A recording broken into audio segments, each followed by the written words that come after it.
What's up, everybody? I'm Bo from Brutal Commentary, and today I'll be breaking down our first matchup for UFC 328.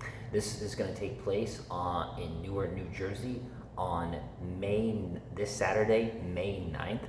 And I gotta be honest, looking at the card overall, I think this is the best card this year so far. At least if I'm looking at just numbered events, and how I think it's going to perform on paper in comparison to the last four, I think this is the best card. I honestly even might think this is better than the White House card, and I'm being serious. Though I don't count the White House as a numbered event, that's its own special event, but I'm serious when I say I think UFC 328 might be card of the year. I mean, the main event alone, Sean Strickland versus Hamza Chimaev. Does the fight seem one-sided? Probably. But the build-up alone is going to be awesome.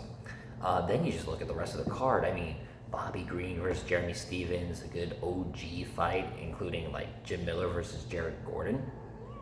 You also have Alexander Volkov versus Waldo Cortez Acosta. The co-main event is my absolute favorite fight on the card, Joshua Van versus Tetsuro Taira. I cannot wait for that fight. Absolutely barn burner. And then just the rest of this card has some amazing fights like Yoel Alvarez versus Yurosov Emazov. That alone is also going to be an amazing fight. So overall, I'm super pumped for this card, or to say the least. But with that out of the way, let's get to our first fight. In our first fight, we have Clayton Carpenter taking on Jose Ochoa. This is a good fight to start off the card, a good battle of really young, talented flyweights who aren't perfect yet, but you can clearly still see they have some upside to them. Honestly, overall, this is one of those prospect fights where I don't think the record tells the full story. Both guys have taken losses early in their UFC runs. Like Carpenter is currently 2-2 in the UFC, while Ochoa is 1-2. But these are the kinds of fighters I think who actually benefit from those setbacks. You can already see the development happening in real time. At least more for Jose Ochoa, in my opinion. We'll have to see with Clayton Carpenter because he's on more of a two-fight skid than like win-loss. This is a who improves faster type of fight is the way I kind of break it down. Looking at our two fighters, like looking at Jose Ochoa, in his UFC run so far, he has lost his debut to Loner Kavanaugh. He defeated Cody Durden, and then most recently, on short notice too, lost to Asua Mabayev. So he's only lost to top 10 flyweights, and he beat a former top 15 in Cody Durden. So really, not a bad record so far for Jose Ochoa. Now, looking at him as a fighter, he's definitely the more dynamic striker in this matchup, very creative, very fluid. He fights with that aggressive, almost risk-accepting style. I mean, he comes from shoot the box, and so it really kind of shows in his Muay Thai striking. And also, I've noticed fighters from Peru specifically have that sort of gutsy style, like, willing to take a shot, to give a shot. That, like I said, the risk-accepting style. For Ochoa, he's willing to take one, like I said, he's willing to take one to give one. And because of that, his fights are always dangerous. Got a good chin, we've seen so far, good instincts offensively, and Ochoa is capable of landing from a variety of angles, like the jumping teep to a right hand he landed on Cody Durden.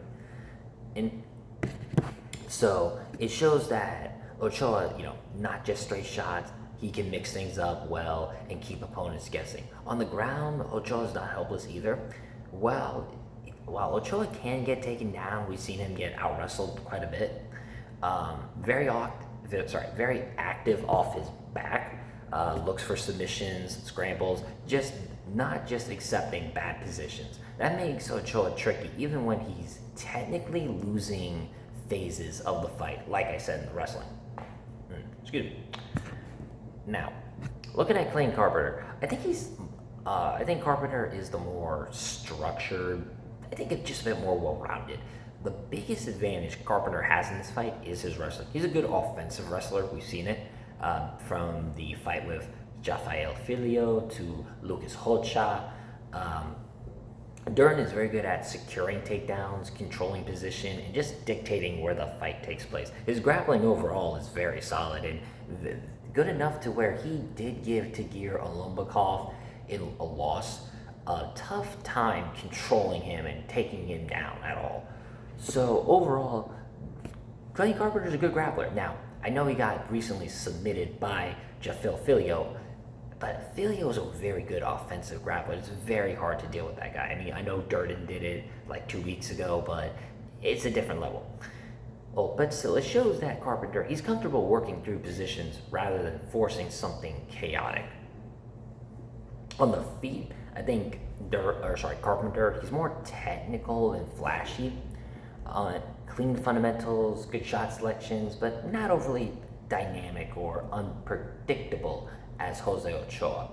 He's the kind of fighter who wins through consistency rather than explosiveness.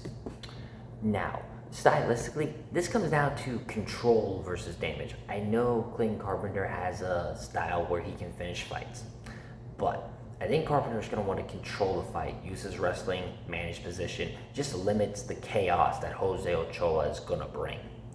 Ochoa, on the other hand, he's the more dangerous striker, the more creative fighter, and the one more likely to create big moments. Even if Carpenter wins minutes, Ochoa has the ability to win moments, and that can sway the rounds in the eyes of the judges because, this is a damage trumps all type of scoring.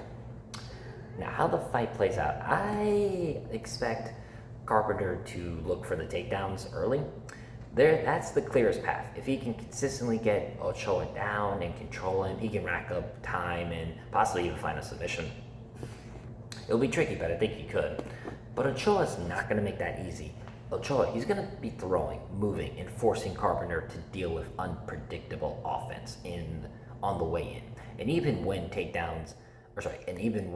down, Ochoa, he'll be active enough to make those positions uncomfortable. And on the feet, I think the advantage clearly leans Ochoa. He's faster, he's more creative, and just more dangerous overall. So, for my final assessment, this is a close fight. I think Carpenter has the tools to win this, especially with the wrestling and control he has. But Ochoa brings just that bit more danger to the fight. And in fights like this, especially at flyweight, where the pace is high and scrambles are constant, the fighter who can create more impactful moments, I think, often gets the edge in this one. So I'm going to go with Jose Ochoa in this one. I'm going to lean towards a decision here. I could see him possibly finishing Clayton Carpenter. I do, but I think overall, I think it's just going to be a competitive fight where Ochoa's striking, creativity, and just overall threat level gives him the edge in a competitive fight. So once again, I'm picking Jose Ochoa, and I'm going to pick him via decision.